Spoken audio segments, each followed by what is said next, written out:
Nanti silakan ditulis di kertas, kemudian itu harus disalin di LKPD ya. Mohon maaf karena hari ini mati listrik, jadi tidak bisa menayangkan media di situ. Tadi saya sudah mengirimkan medianya di ya, silakan dilihat dulu ya. Nah, kita mulai dari slide yang pertama dulu. Nah, hari ini kita belajar dengan tujuan yang pertama, nanti kita akan menyelidiki pH atau derajat keasaman dari tanah yang kalian bawa. Kalian sudah membawa tanah dari pekarangan rumah dan dari kebun cabai ya.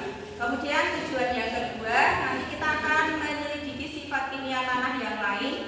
Kemudian yang ketiga, kamu juga harus bisa menghubungkan antara sifat kimia tanah dengan kesuburannya. Oke, itu.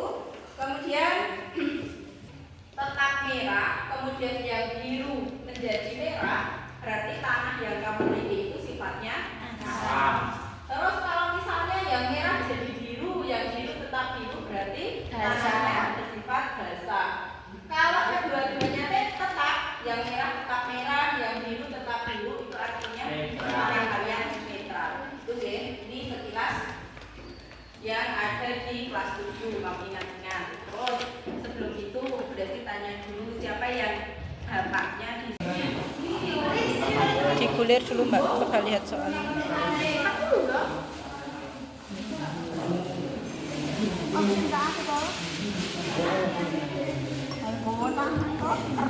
Di sini menanam cabai di musim ini banyak ya. Terus sekarang kita lihat di tetangga sekitar, nggak usah jauh-jauh. Pencapaian terbesar apa? Mungkin malah dari bapakmu sendiri atau tetanggamu dari menanam cabai. Wis iso tuku apa? Rumah. Terus apa lagi? Beli motor, terus beli HP. Terus apa lagi? Beli mobil. Ada yang sudah daftar haji. Jadi kita jangan menyepelekan profesi petani ya. Itu sudah ada buktinya seperti itu. Terus sekarang kenapa kok yang harus dibawa itu tanah dari kebun cabai? Karena sekarang kebun cabai kita atau di sekitar kita itu sudah ada di musim panen kan. Artinya dari awal sudah diberi perlakuan. Kamu bisa lihat di slide yang berikutnya itu ada gambar petani yang menaburkan dolomit. Kalau kamu juga sering membantu orang tua di rumah, dolomit itu apa? Yang warnanya putih-putih sebelum ditutupi mulsa. Itu dolomit, itu fungsinya untuk apa tuh sebenarnya? Tahu tujuannya bapakmu menaburkan dolomit itu apa? Iya, untuk apa? Terhindar dari hama. Terus itu kalau gabung mungkin ya. Nah, kita makanya mau cari tahu, tujuan dari ditaburkan dolomit itu apa, atau hubungannya dengan pH tanah apa? Terus pH tanah itu yang baik untuk kesuburan tanah itu yang seperti apa? Begitu ya. Ada yang mau ditanyakan dulu sebelum itu? Sebelum kita memulai pembelajaran hari ini? Belum ada. Belum ada. Kamu tidak penasaran dengan apa saja yang lainnya, sifat kimia tanah yang lainnya? Kalau kok tidak ada yang tanya, nanti kalau ditanya bingung. Gitu ya. Jadi mungkin pertanyaan kamu apa toh sifat kimia tanah yang lainnya, hubungannya dengan kesuburan tanah itu apa? Gitu bisa dipahami? Sekarang kita langsung ke praktikumnya ya.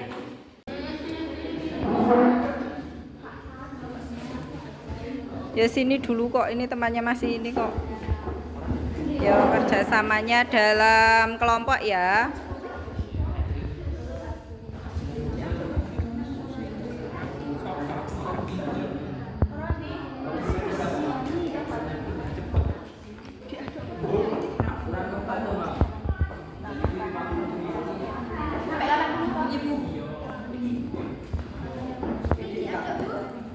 Ya, diaduk dulu. Baru nanti didiamkan kalau sudah terasa apa wis minep teh baru di. Ayo Mam, kerjasamanya sama-sama dilihat.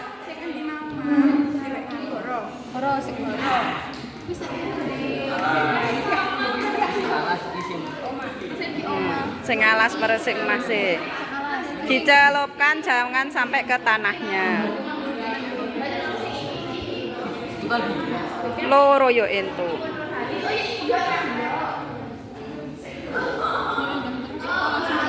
Direndam beberapa saat terus diangkat.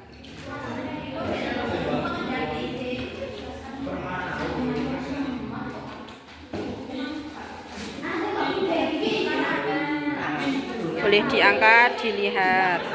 Ada perubahan warna tidak? Kamu kan bisa membandingkan dengan atasnya. Nek tetap yo kamu tulis tetap.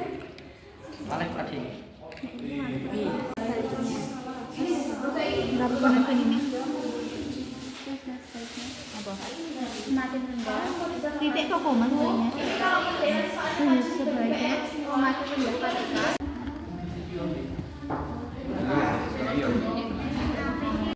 Oke, langsung celup.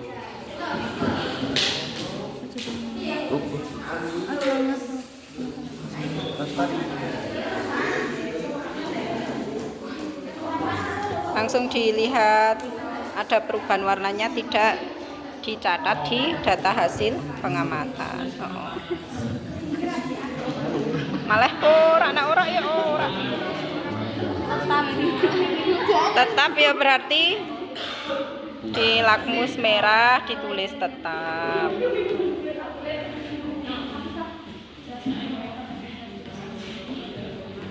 cuaca sama tanah berarti netral Bu. Netral.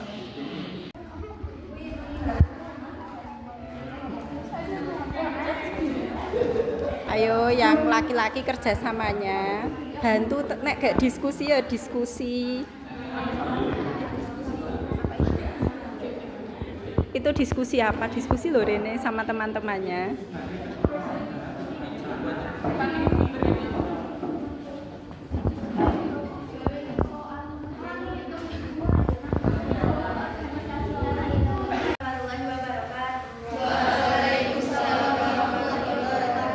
Perkenalkan, kami dari kelompok 1 ingin mempresentasikan hasil diskusi kami. Asal tanah kebun, lakmus merah tetap, lakmus biru tetap, derajat kesamaan tanah netral. Yang kedua, asal tanah halaman rumah, lakmus merah tetap, lakmus biru tetap, derajat kesamaan tanah netral. Pertanyaan nomor 1, mengapa petani di sekitar kita menebarkan dolomit sebelum mereka mulai menanam cabai? Apa salah satu sifat kimia tanah yang mengakibatkan perlakuan tersebut harus dilakukan? Karena dolomit mengandung unsur hara kalsium oksida atau CaO dan juga magnesium oksida MgO dengan kadar yang cukup tinggi. Hal ini dapat menetralkan pH tanah. Nomor 2, dan macam-macam sifat kimia tanah. Sifat kimia tanah ada 3 yaitu pH tanah, kapasitas tungkar, kation dan anion, KTK dan KTA tanah, dan Aerasi.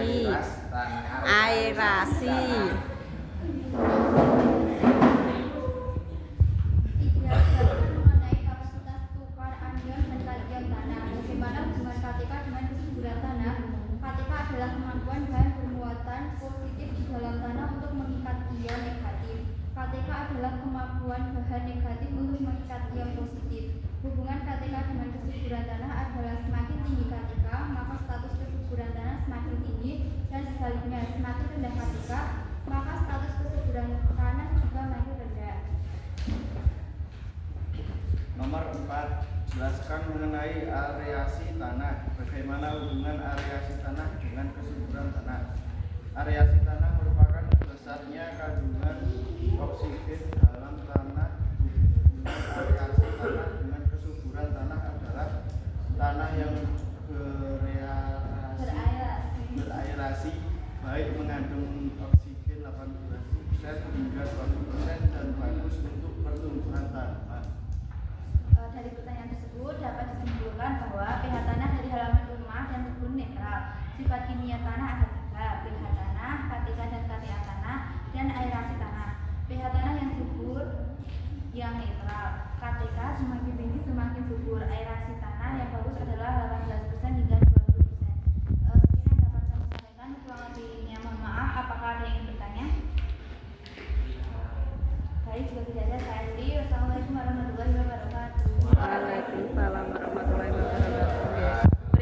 applause untuk kelompok 1. Sekarang kita bahas satu persatu apa yang kita pelajari hari ini. Baik, tadi dari yang kamu selidiki itu apa namanya? pH tanah. Jadi sifat kimia tanah itu ada 3. Kamu bisa mulai melihat di PowerPoint yang sudah di-share di grup slide ke-17 ya. Slide ke-17 yang tadi di-share. Baik, disitu kan sudah dituliskan bahwa sifat kimia tanah itu ada 3. Yang pertama pH tanah, yang kedua KTK dan KTA, dan yang ketiga aerasi tanah. Sekarang coba kita pahami satu persatu. Dimulai dari pH tanah dulu. Oke. pH itu pernah kalian pelajari di kelas 7, itu derajat keasaman. Ya, ternyata tidak hanya pada air, tidak hanya pada sabun yang mungkin sering kalian lihat di iklan-iklan ya. pH itu juga terdapat di tanah. Oke.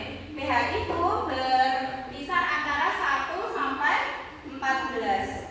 7 itu pH netral. Air itu pH-nya 7 ya, air murni. Kemudian 7 ke bawah, 7 sampai 1 itu 7 ke bawah sampai 1 itu namanya asam. Kalau 7 sampai 14 itu juga oke. Semakin mendekati 1 itu namanya asam kuat. Semakin mendekati 14 itu namanya asam kuat. Dan pH yang bagus untuk pertanian atau untuk kesuburan tanah itu yang bagaimana? Yang netral. Tadi kamu sudah berdiskusi ya, tahu kalau oh ternyata netral. pH yang netral itu ideal untuk pertanian, untuk bercocok tanam, gitu oke. Pernah dengar istilah lahan gambut? Lahan gambut yang ada di biasanya di luar Jawa, di Sumatera, di Kalimantan. Itu tanah dengan pH yang sangat rendah, jadi harus dinetralkan dulu. Salah satu tujuan penaburan holoid itu untuk menetralkan. Nah, kenapa kok di daerah kita yang bukan lahan gambut juga seperti itu? Untuk jaga-jaga. Ya, kenapa? Karena yang pertama dari curah hujan. Curah hujan itu mempengaruhi keasaman tanah. Semakin banyak curah hujannya, maka akan semakin asam. Ya. Kemudian kedua, cara bercocok tanam. Kebanyakan menggunakan pupuk buatan, pupuk kimia itu juga akan mengganggu keasaman tanah. Ya. Yang ketiga, kondisi air tanah. Ya, di dalam tanah itu kan ada airnya. Kalau sumur itu buktinya. Nah, ternyata di air tanah itu sudah ada yang bersifat asam ataupun basa, itu juga mengganggu atau bisa mempengaruhi pH tanah. Oke. Tadi kita sudah bisa tahu ya kalau pH yang bagus itu yang netral. Kenapa kalau yang asam atau basa tidak bagus? Karena dia akan mengganggu mineral-mineral yang ada di dalam tanah, sedangkan tanah itu juga butuh mineral. Kadang kalau mineralnya terlalu kelebihan, tanaman itu juga bisa keracunan gitu, oke. Kemudian yang kedua ada KTK dan KTA tanah. Kamu bisa lihat di slide yang ke-20 ya, dilihat di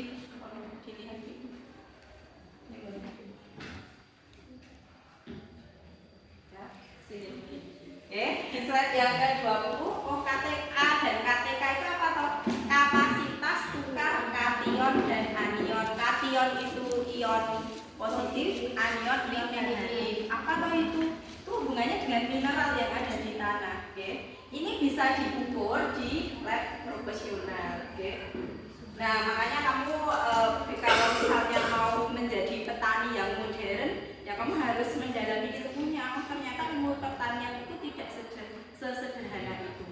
Kalau yang KTK dan KTA ini hubungannya dengan kesuburan, semakin tinggi KTK-nya, maka kesuburannya semakin bagus. Ya. Kemudian yang ketiga atau yang terakhir ada yang namanya aerasi tanah. Aerasi tanah itu kandungan oksigen yang ada di dalam tanah. Itu kenapa sebelum kita atau orang-orang di sekitar kita itu menanam tanaman itu tanahnya dicampur dulu, karena semakin padat tanah maka oksigen itu akan sulit masuk ke dalam tanah. Terus apa tuh fungsinya oksigen di dalam tanah? Yang pertama, organisme atau makhluk-makhluk kecil yang di dalam tanah itu butuh oksigen. Itu juga bisa membantu tanaman. Yang kedua, tanaman sendiri itu sama dengan kita makhluk hidup. butuh oksigen juga. Aerasi yang bagus itu berapa persen? 18% hingga 20%. Jadi kadar oksigen yang bagus di dalam tanah itu antara 18 sampai 20%. Baik, sekarang kita simpulkan bersama. Coba dilihat slide yang ke-23. Nomor 1, bagaimana hasil eksperimen kamu? Tadi yang tanah dari rumah sifatnya apa? Netral. Netral. Ada yang lain? Ada yang sifatnya basah? Kelompok lain mungkin? Ada. Kelompok berapa, Mbak? 2. Kelompok 2 bersifat basah. Yang lainnya netral semua? Netral. Ada yang asam? Tidak. Ada yang asam? Ada. Kelompok berapa? Oke. Kemudian kalau yang dari kebun, bagaimana sifatnya? Netral juga. Ada yang selain netral? Ada? Apa? Asam. Terus ada lagi yang lain? Oke. Idealnya ya, lahan pertanian yang bagus itu ya sifatnya asam. Sifatnya netral, yang sifatnya netral. Ya, berarti kalau sebagian sudah netral, oh berarti lahan pertanian di daerah kita itu sudah bagus, sudah subur ya. Kemudian yang kedua, sifat kimia tanah tadi ada berapa? 3. Apa saja? pH tanah, KPK, Aerasi tanah. Kemudian pertanyaan yang ketiga, hubungannya dengan kesuburan tanah tadi, pH tanah yang bagus untuk pertanian? Oke, yang netral. Kemudian yang kedua, KTK bagaimana KTK? Semakin tinggi KTK semakin subur. Kemudian yang ketiga, aerasi tanah yang bagus. Berikut 18 sampai 20%. Sampai sini ada pertanyaan? Tidak. Kalau tidak dikerjakan post testnya.